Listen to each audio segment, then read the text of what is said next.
Hi and welcome everybody. We have Veronica here. She's going to talk about customer experience. You have probably read the email that I sent you a few weeks ago about her. So, well, she will introduce herself. I'm sorry. But then something very important that I wanted to tell you is that if you have any question during the presentation, please use the chat function that you will find here, below. You will find it, and I will be collecting all the questions, and I will make the questions in the end of the presentation, if that's okay with you. Well, but Veronica, now it's your turn. Well, thank you so much. Just can everybody do thumbs up if you hear me okay? I can't see anybody but you, Maite, so you go, way, if you hear me fine. Okay, no, that's good. I'm gonna share my screen, just a second. Let's do this. So first of all, thank you for having me. My name is Veronica Luxemburg, as I said, and honestly, I will not bore you with more than that because the rest you can find on the web, because otherwise I have for sure spent hours filling in my LinkedIn and my webpage in vain, but that's it. So if you want to know something, just go find me. CQX stands for Customer Quality Experience, and as my company name reveals, I like to keep things simple. And that's what the session will be today.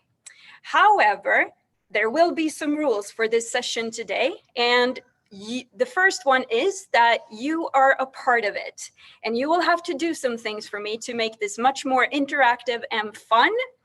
And the first thing I want you to do is go somewhere close to you and find just a little piece of paper or pen, and I'll give you a few seconds to do that.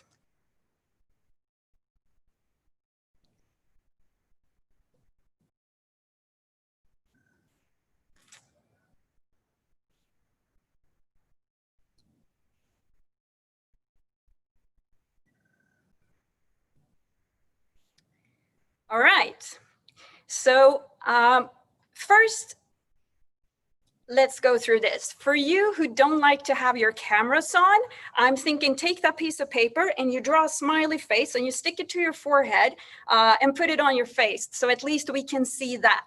No, I'm just kidding. I kindly ask you to turn your cameras on for some of the things we're gonna do in a moment. So please turn that on.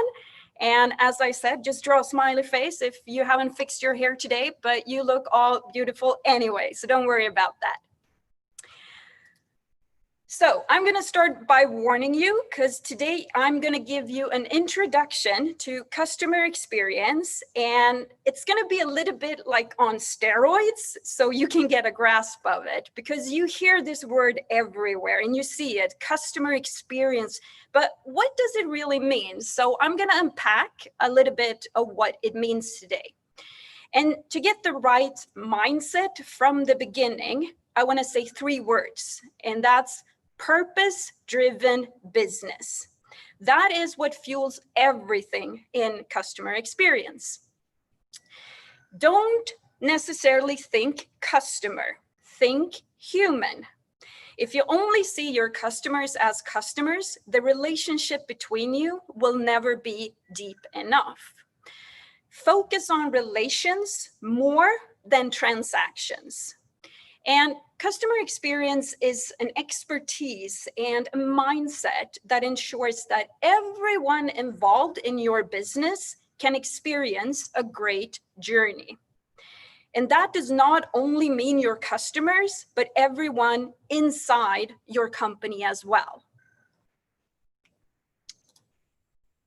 So, customer experience is a science, and it's a qualification that I teach. It is a fact-based methodology, not something that just happens by some fluffy unicorn dust. And today I'm going to give you a tour through some global best practice theory to ensure that you get a common, consistent understanding of customer experience. I will give you some of the pieces of the customer experience puzzle, connecting the dots a little bit, and I will briefly walk you through what a CX framework holds, meaning what strategy needs to be in place to bring customer experience to life for your customers. So let's start with why customer experience. What does it really mean to be customer focused? So take a few seconds and write in the chat whatever word comes up. This is not a test, this is just to get some chatting going. So what does it mean to say I'm customer focused?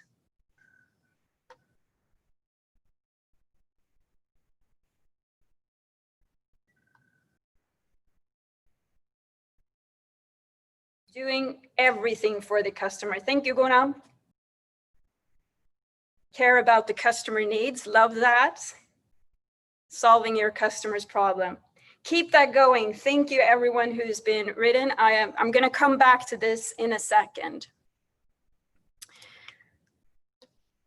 Have you ever seen something like this? So you're on camera now. Raise your hand if you've ever seen something like this. Putting the customers at the heart of everything we do. Oh boy, if I got $1 every time I've heard we put the customer in the heart of everything we do, I would be very, very rich right now, but unfortunately I'm not. And it goes a little bit something like this, right? And it's so easy to say, but it's so hard to do.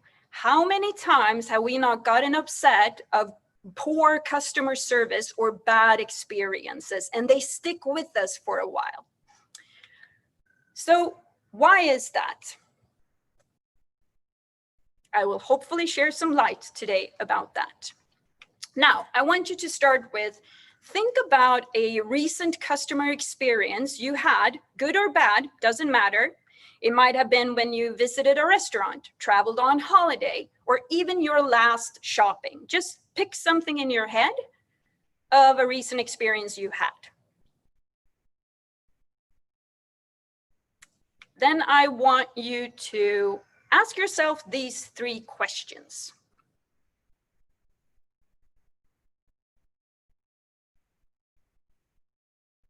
What happened? How did it make you feel?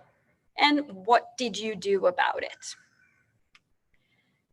Now, from the examples that you think of, whether we have a good experience or a bad one, number 1, our experience are defined by the way they make us feel.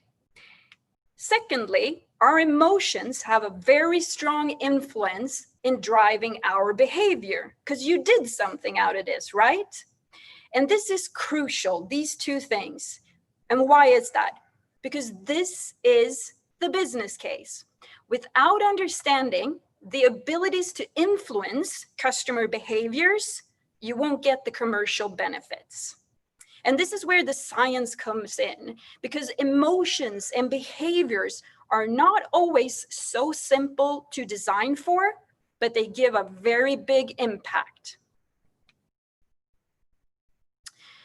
So the conclusion you can make is that customer experience management is about evoking those key emotions that drive positive customer behaviors that benefits both the customer and the business. It's about finding that sweet spot, because if you do more of what the business want, that could be selling more, making more money, and so forth, there's a big risk you won't get the balance right between what the customer wants and what you want as a business.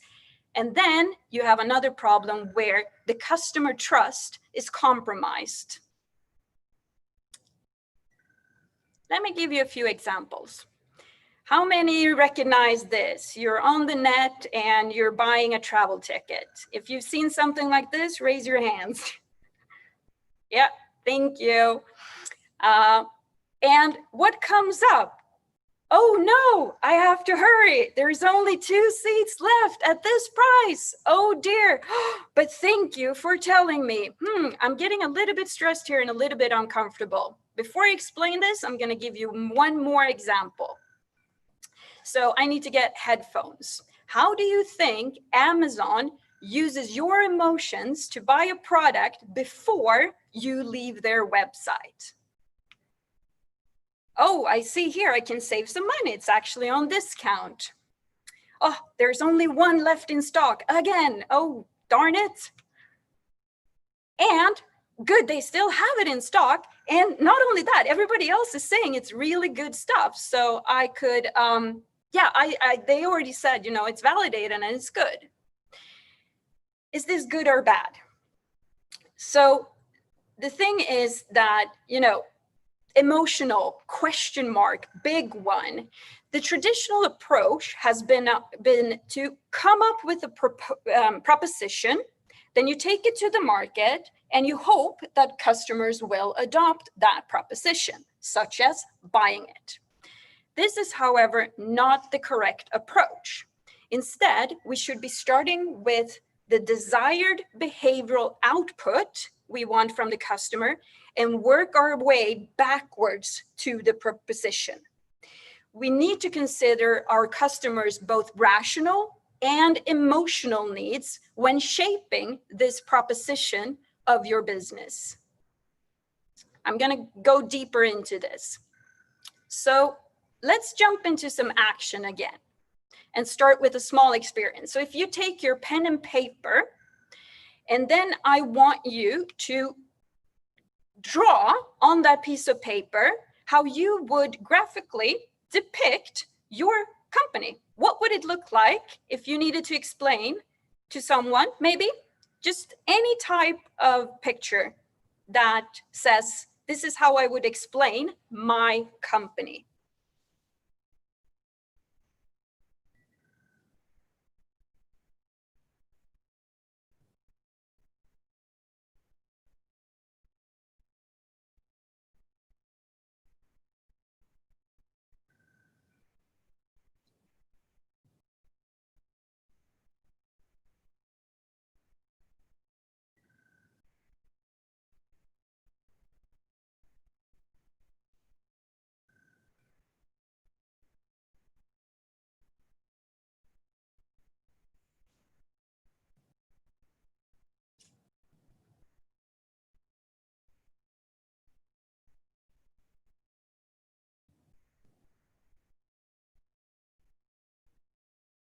All right, that's okay. You don't have to finish this one. Then hold it up to the camera.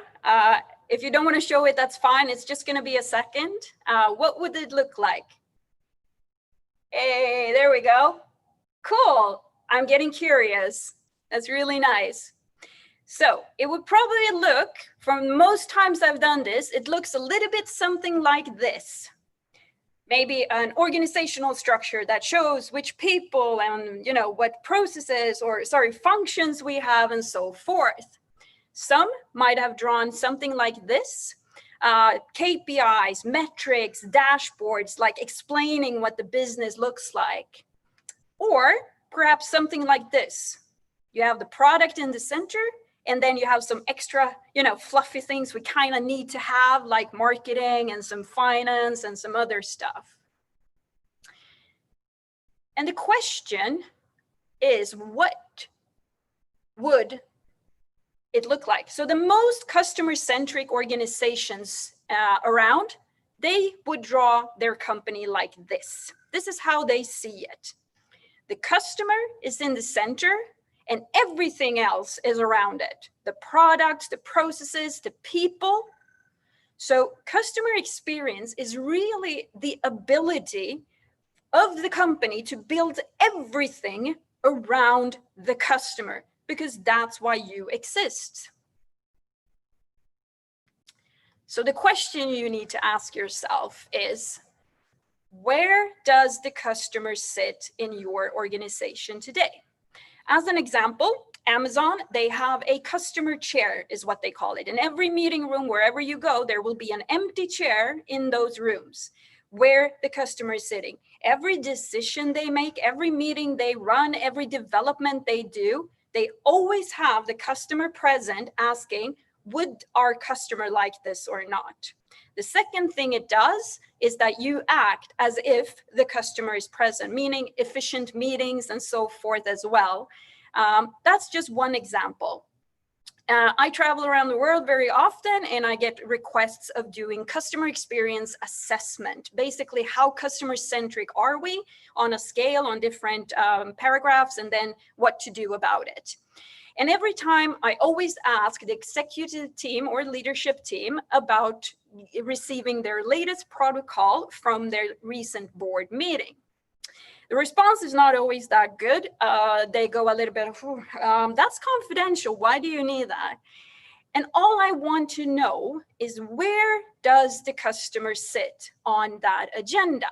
Because very, very often the customer is not even present on that agenda. It's about the products, it's about a bunch of other stuff, but the customer is not really present. So I want you to really think about where you put your customer on your agenda, emotional as well. Let's move on to the next one. So competitive advantage. The thing is, products, services, the quality, the price. We all know that this is really hard to differentiate today because we have China, amazing, copying everything, and everybody's kind of getting, ahead of everybody else. So no one is really unique any longer. But there is one thing that's not affected, and that's the customer experience. We do need all the three things together to create something to be experienced. But the thing is that, most focused on customer experience because you have to put it there, because why would a customer otherwise go back to you when they can get it somewhere else and get better customer experience? And this is really the part where you can compete. If we move forward to another dimension, the dimension of differentiation, and why this mentioning of customer experience is exploding everywhere right now. There are three huge market shifts that are going on, and they're all hitting businesses at the same time right now. The first one is the shift of customers. Customers want to buy products and services from companies that do good, not just for the world, but for them too. 78% of advocacy is built from doing good. Secondly, is the rise of employees who wants to work for those companies that do good and not, and they want to get a paycheck as well. 85% of millennials and generations said employees think that the company has an obligation, the word obligation, to help social problems. And I love that. My famous deceased relative, Rosa Luxemburg, would wake up in her grave by happiness that employees are feeling that there's an obligation to solve social problems. Thirdly, is the change of investors. A lot of them still exist. They just want to make money. However, most of the investors today, they're looking to make social impact as well as financial return. And all the data proves that companies that are doing good, they make money and they are sustainable. Let's move forward. All right, so we have touched on the why you should do customer experience. So let's move on to the what and the how part. First of all, look around you very closely and keep an eye on what others are doing, because the reality is that our expectations as customers are increasing. Our personal lives are getting these experiences, and our tolerance levels have eroded as a result of Amazon, Airbnb, Uber, because it just works. And this is shaping what I'm expecting of the next service I buy or product or such. So yeah, and the second stage then is to ask yourself this question. Are you delivering accidental or intentional experiences? I want you to think about that question for a few seconds. whether or not is it just happening, or do you have an intent with everything you do?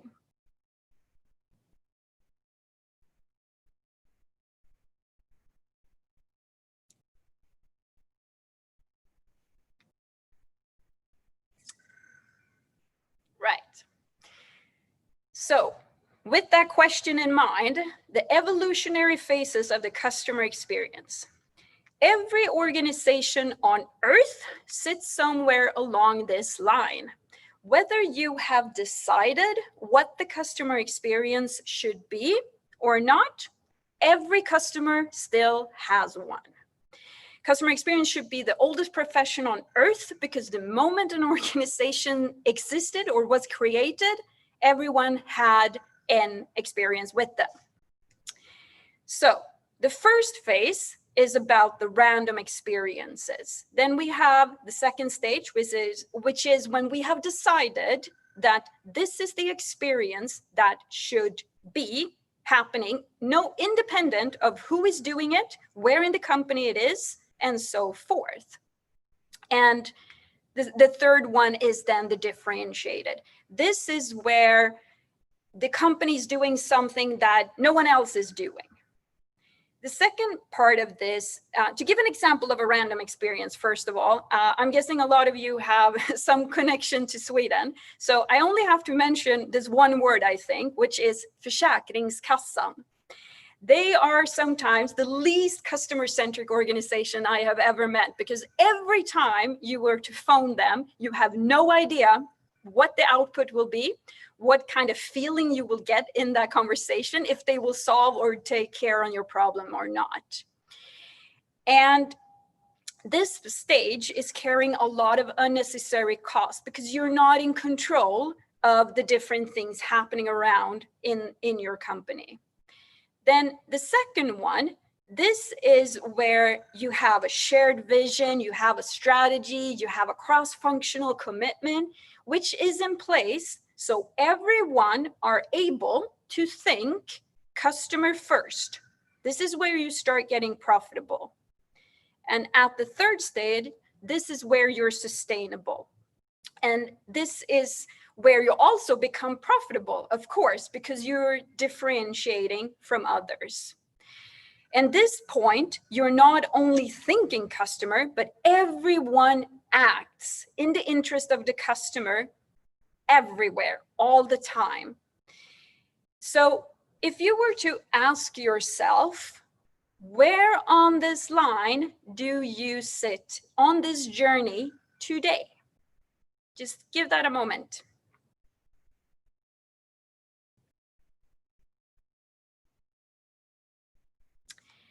And to reveal what the facts are telling us is that 80% of all the companies are at random experiences. Somewhere around 15% have the intentional, and then only about 5%, and here is where we talk about the Amazon, the Disney, and so forth, have the differentiated. It's also worth mentioning that a journey going from random to differentiated is a journey in about 8 years if you start from scratch. So that's a good thing to do when we talk about transformation and moving on this journey. Customer experience is not a one-off. It's not something you just do 1 year in your strategy and then you're done. This is something that keeps evolving all the time. So let's go to the next one. If we do everything right, what does that look like from a customer point of view? What would the customer say? This is what somebody who's doing it all great looks like. So when you ask customers, what is it that your favorite brand does to make them number one? So you're gonna get to guess. I'm just gonna open the poll here. There we go. So I'm going to give you here in random order, and I want you to pick which one of these do you think is the number one?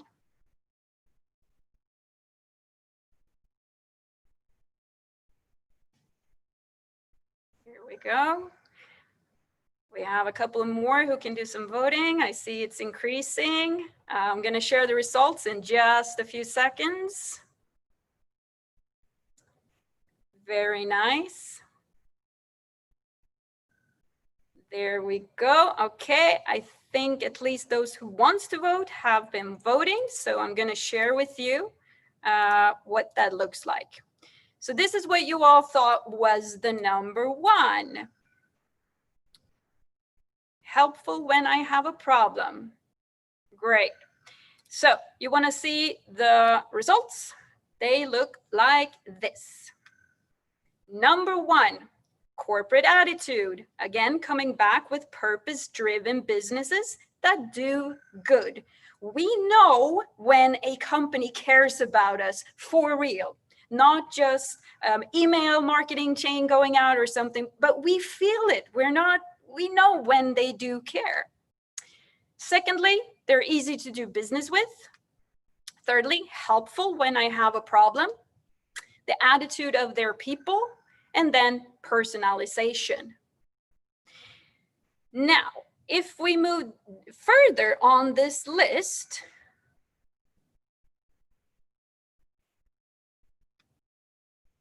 let's move forward. We have some more things coming after that. On 6th place is the product or service, then the consistency and so forth. The thing I want to mention here to give a highlight on is that not until number 6 does the product or service actually come into place. The rest is all about the emotional, the connections, the relationship, the way things make me feel. And then consider this for a moment.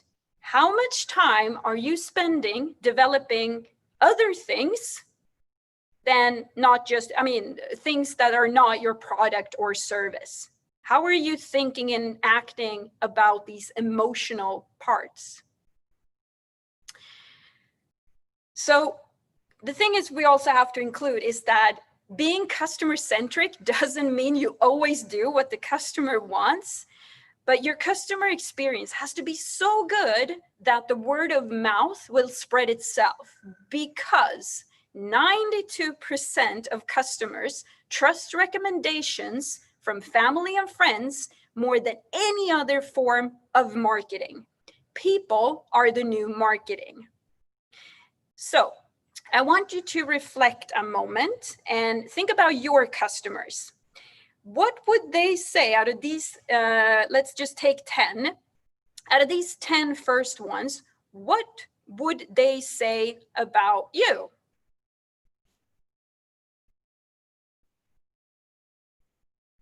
So just a second, I'm opening the polling here. So let's run that through and just pick one, what you thought or think your customer says are your number one.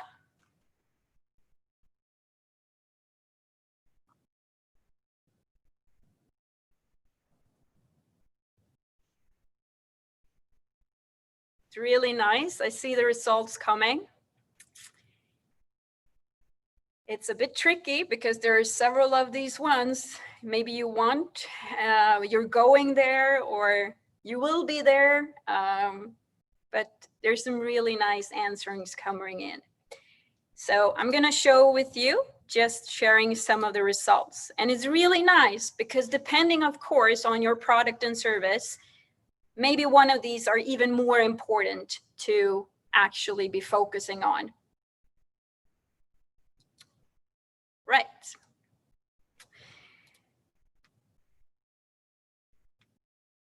Let's move forward. All right. So take a moment to breathe. Who and what is a customer? So before deciding this whole thing with experience, what the experience should be, you first have to decide who is your customer and what do you do for them. And this might sound a little bit strange. I know who my customer is, but know them in more depth. And that means, do you know their key motivators, not just with your product or your service, but the key motivators for them? Do you know their attitudes towards your products and services? Do you know what they value in a relationship in business? Do you know what personal purposes they have? And is your organization set up to really understand the way that you are making your customers feel? All right. Let's move to the more exciting parts, which is how to build this customer experience thing. All right. So, building the link between customer experience and the purpose of your business. Every organization exists for a purpose. And no, it is not to make money. There's only one organization that does that, and that is the one that prints money. The rest have a purpose to bring something to life. So if you have your business purpose, your corporate objectives, you have your business strategy, and what is very, very often is a customer strategy. And I'm not talking about the customer strategy that says which segments you're going for or what areas you're penetrating and so forth. I'm talking about what you have decided that the experience should be, what you want your customers to feel in the whole journey that they have with you. And then you need to put a strategy there that shows and explains and the actions to make it really happen.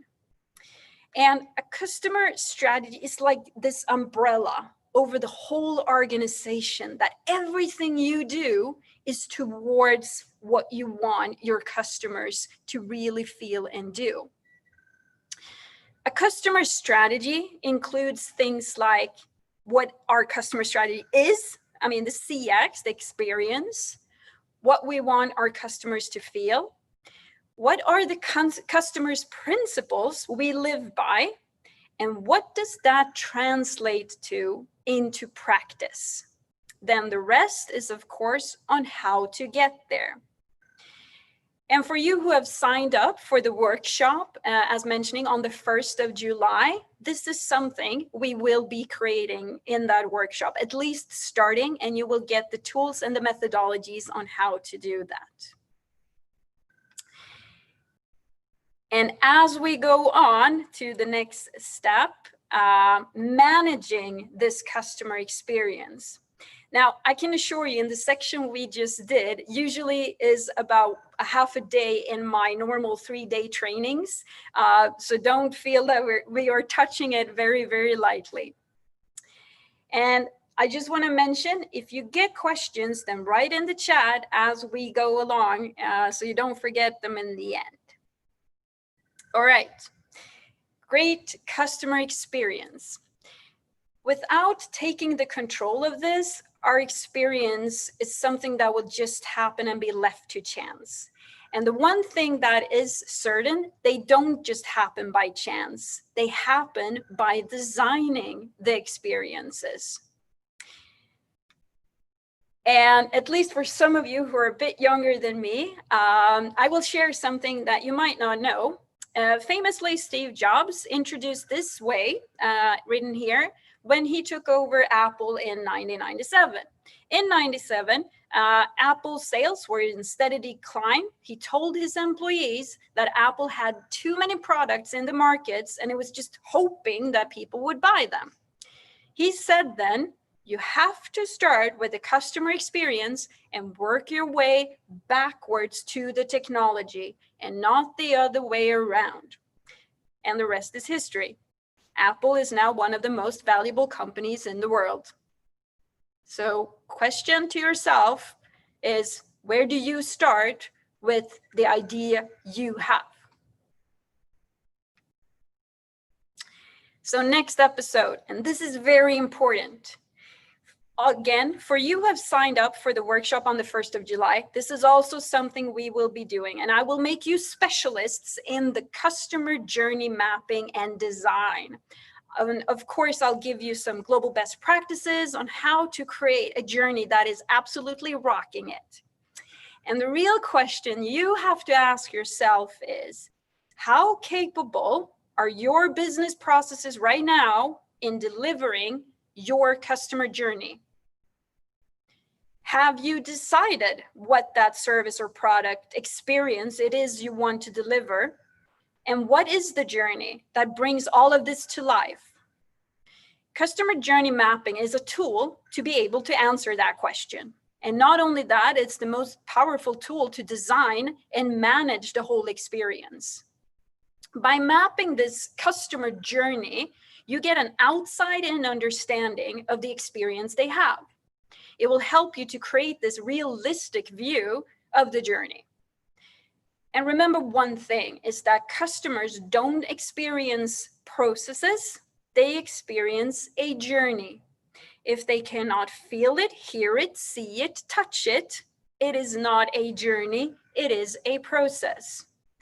And mapping this will also help you to see where you should put your focus, where it matters most to your customers and to your business results, of course.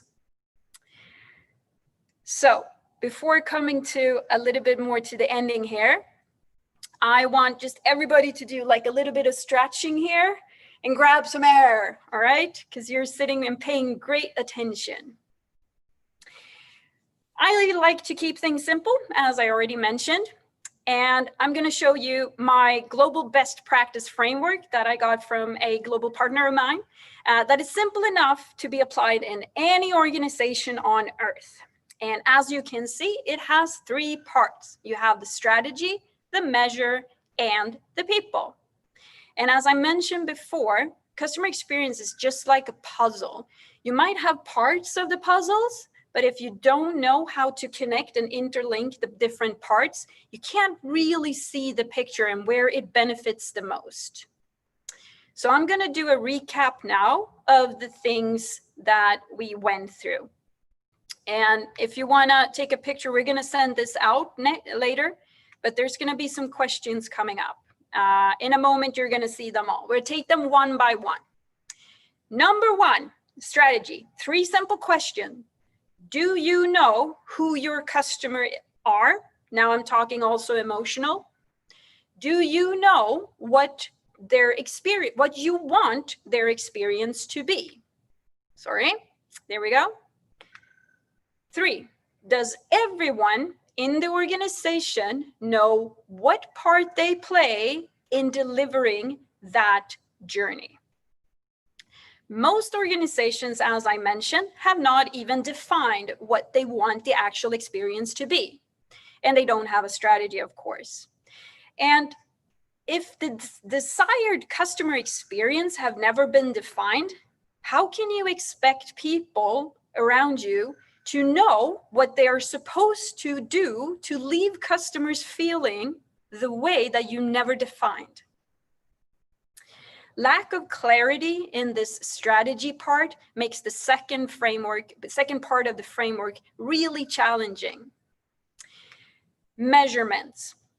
Here is where the customer journey comes in, as well as different types of measurements and so forth, amongst other things. Customers still have this journey, whether you define it or not. So if you know from the previous who your customer is and what role you play in that, then what is that journey that brings it all to life? And do we measure things from a customer perspective and not our own internal? Do we also know what priorities we have for the improvements? This is where the Q in my company name comes in, because I use a lot of quality tools to do these kind of things for improvements. The third part, people. You can't do anything without people. And this part of the framework is all about concern with, creating the right culture and the environment to enable people to think and act in the interests of the customer, thus enabling that strategy to come alive.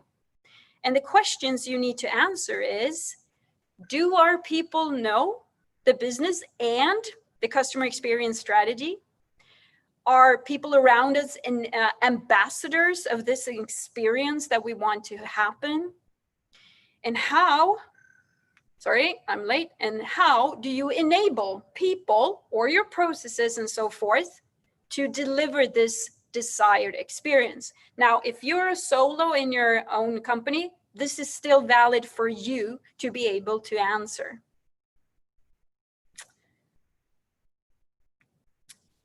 So this is going to be sent out later, so you're going to have that. And I want to end this now with some really good managed customer experience. I'm going to show you something. And I can assure you that what you see was not only done by focusing on a product or service, a process, or anything such. This is, yeah, see it for yourself.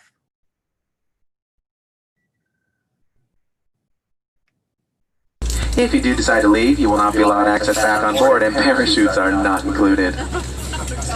Here at Frontier Airlines, we like to keep up with all the latest fashion trends. In the event that this flight becomes a cruise, all of you lucky people get your own itsy-bitsy, teeny-weeny yellow polka dot bikinis beneath your seat. Minus the itsy-bitsy, teeny-weeny, and you get no polka dots. Once you're outside the aircraft, pull down sharply on the red tab that's on the front, or for those of you who love to make life difficult, you can blow into that red tube near your shoulder to bloat. I mean inflate. The beautiful bikini is equipped with a water-activated light.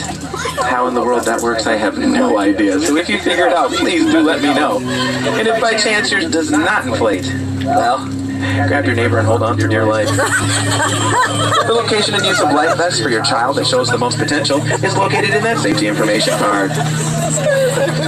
If needed due to a loss of cabin pressure, 4 oxygen masks will drop from the compartment over your head. Ignore those and grab your nearest flight attendant to get some air. I'm just kidding. I'm so lonely. Once you stop screaming, place that mask over your nose and your mouth. To adjust, pull on the elastic tabs on either side.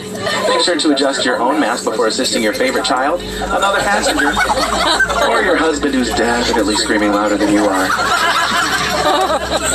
And let's be honest, only those of you that pay the extra $49.99 get any oxygen.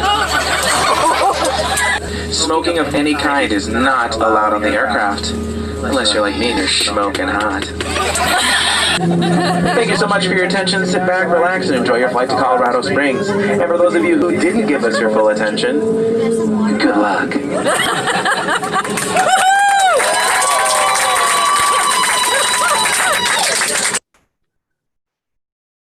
All right, good.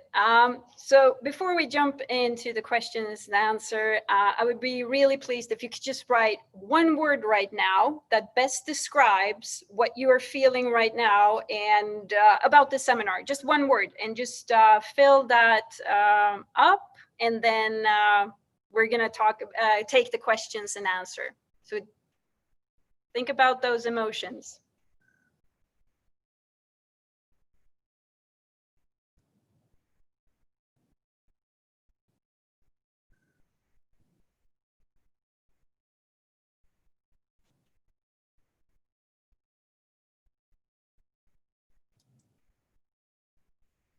And then, of course, start writing your questions and answers as well. Sorry, not answers, but questions. Sorry. Good. How nice.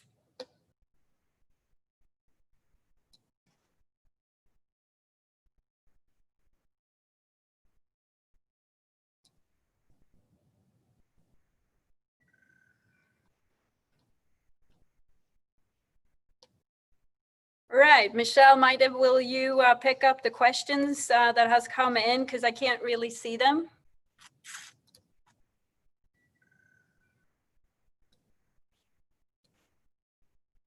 Let me see, you're on mute. Yes, now I could. I saw you talking. Yeah, and there's one question actually from Marian from Insplorio that was something that I was thinking myself. The example that most of the examples that you have given are B2C.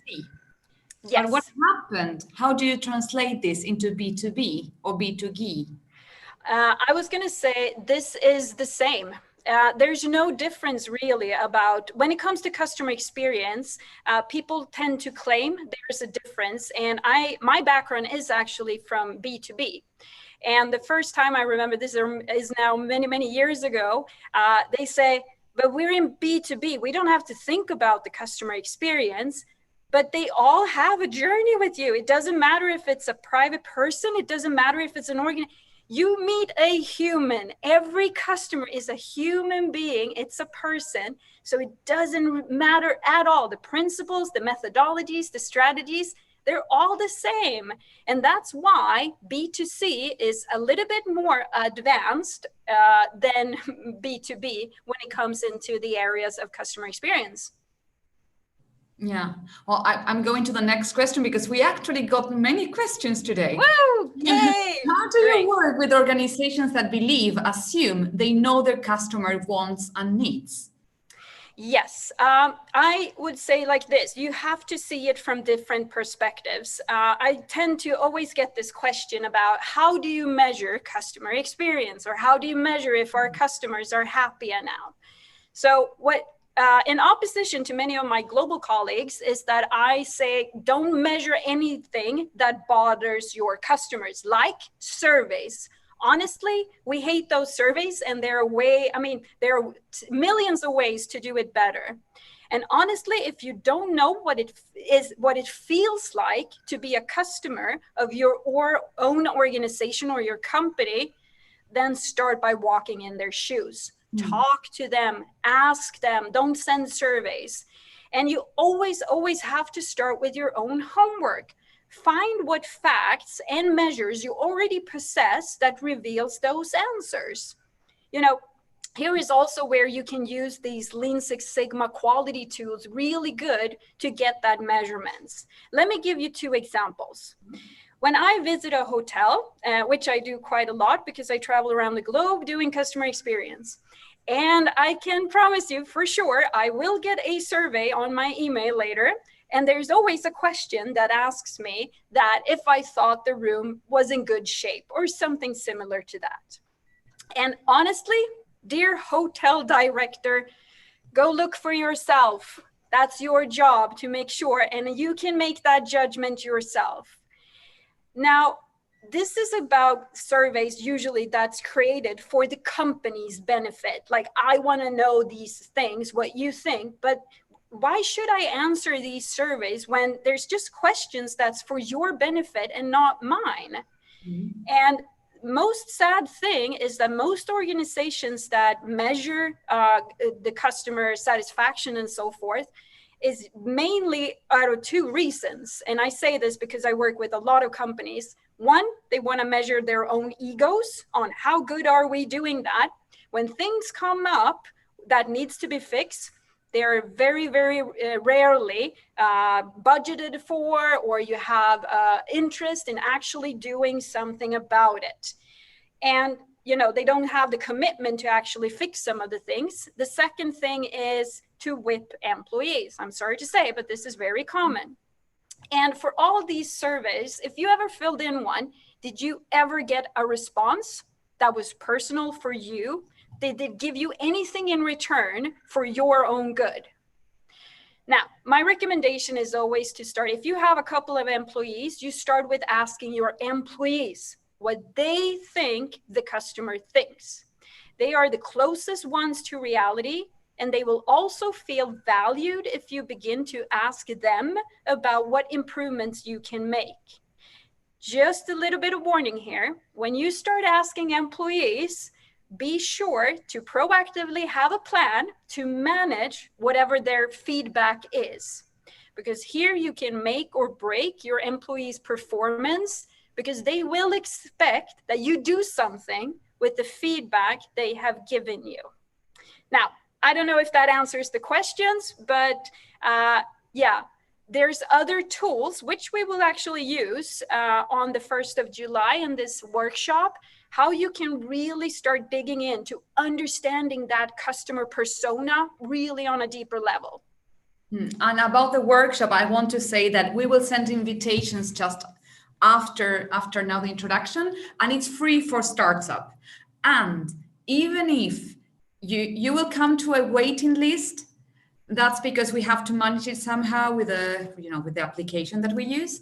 But if we see that there are more than 7 startups that are interested in joining in, come to the waiting list still, because there might be another workshop in the future. So we will take you into mind about that. But well, going back to the questions, I have one comment actually that says we need to work backward from customer to our product. Yes. And then I have a question. Who would you say you should, I'm sorry, who would you say should be in charge of the customer experience at the company? Obviously, everyone is involved, but preferably there should be one holding it all together, isn't it? Yes. Yes. And this question is very common. The thing is that mature organizations today, they do have a customer experience team, a function. Just like you have a quality function that works cross-functionally, you have a customer experience function. Customer experience is not just marketing, as many people think that it's something like, on the outside, but it goes all the way. If we talk a B2B, let's say a production, you have to have people who are even in production, putting the parts together, that are acting in the interest of the customer, meaning the right quality, treating each other nicely, because very, very often the way you treat employees is often a reflection of how the customers get treated. So where to place this? I would say everything starts, of course, with the CEO, with the leadership team, because customer experience is really a leadership question. Just like quality is, everybody's responsible for quality in a process, in a system, in a product. So is the same thing with customer experience, but it needs to be cross-functional. And it's a culture, a big part of it is culture. So that's why I say the leadership team, and it needs to be committed. Yeah, interesting. Actually, I would have said marketing myself. Yes, but then you only get a part of it, and then the rest of the organization will be the one thing. If you were to ask me, what's the one thing that makes or breaks the customer experience strategy to come to life and all of that, it is silo thinking, and it's people working in silo function. That is always the case, because that's where the random experiences come. I have another question. Yes. I worked as a customer agent for 3 years, dealing with customer issues. Their attitude problems were not easy at all. Yes. How can you motivate, lead your employees to share your idea on customer experience and its importance? Yeah, that's a big question. Yeah. I can tell you myself, I used to work for a company called ABB in robotics, and I was globally managing. At the start, I was the product support manager or customer support manager. So first of all, good job. I know how much tears you're sitting in when you're in a position like that.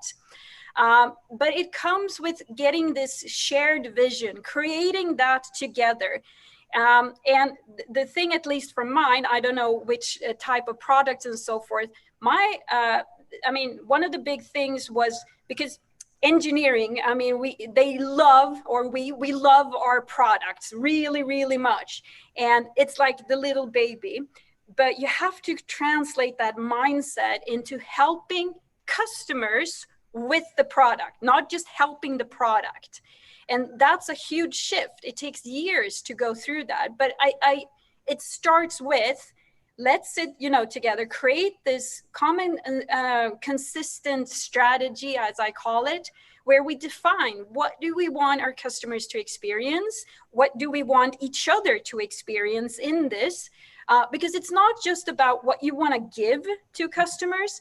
There is actually, you can almost copy it and do the same thing to create employee ambassadors, meaning that what do our employees need? What enables them to deliver a great customer experience? What gets them motivated and so forth? And you connect these together, not separately as many companies do. They have employee experience, but it's not connected to the delivery of the business, the customer experience as such. I have one question that had just come to the chat. So if you have more questions, go ahead. How do you manage customers when they request a certain thing, but really ask for or need something totally different? Yeah, that's pretty common. I mean, it comes back, I would say, I'm not a sales expert because this is like deeper diving into, you know, different type of sales specialists things. But it comes back to having that open discussion and actually, you know, it's about having created ways of your company and the culture already, you know, opening up processes and other things that lets, again, employees be able to carry out those conversations, because sometimes it could be quite difficult. And when you do this customer journey mapping, this is where the employee as well comes in, and you do risks and you do like, what happens if, and how do we act then? Maybe even then you're proactive to come up with some things you can do, like even giving checklists to employees. If you end up in this situation, then do A, B, C if that doesn't work. But we don't want to control it that much, but we do want to help. And you can see that when you do the customer journey, because it gives you this view of even thinking that way, even if it never happened.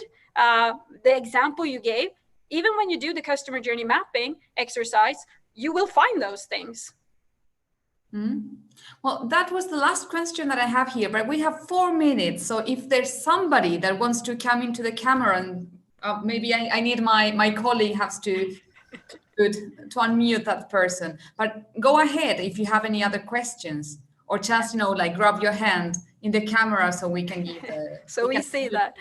Yeah. And again, I mean, if you have questions after this seminar, you got my email, so, or contact Just Ignite them, you know, and we'll sort that out. I have one more question now. Yeah. How do you make sure your efforts are in the right direction? For example, in the flight attendants example that you showed, for me personally, I wouldn't necessarily buy again from them because one crew did something cool. No, that's true. But and I agree with that. Not necessarily would I do it either, but it would leave me with a positive experience as I go from there. And, you know, you get that feeling again that this, if I switch it around, if you ever were to, let's say, wanted to work in an airline company, which would you rather work for? The one you just experienced? And if you have a friend who wants to, you know, maybe get a job there, maybe that's the kind of thing you do, because you get that feeling that these people who work here, they love their job and they're free to do these kind of things and they enjoy it. So it's more than just that. Yeah, I totally agree. Well, I think I don't have any question at this very moment. So okay. Somebody else has. Now it comes another. No, that was but my. It takes time to write. Yeah, it takes a few moments to write. We are working together, making all this. Oh, good. Seminar possible. You're doing a good job. We will send you, I guess, Michelle. When are we going to send it?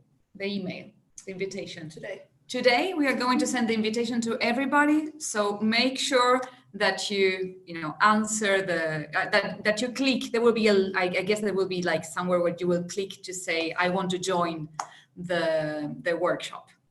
Yeah. So I see a question coming up with time, and I think we said 9 to 3:30.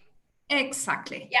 If I'm not wrong, that was around the time. Yeah. So I would say like it's a full day workshop. It has many hours, but I would like to participate myself, I can say.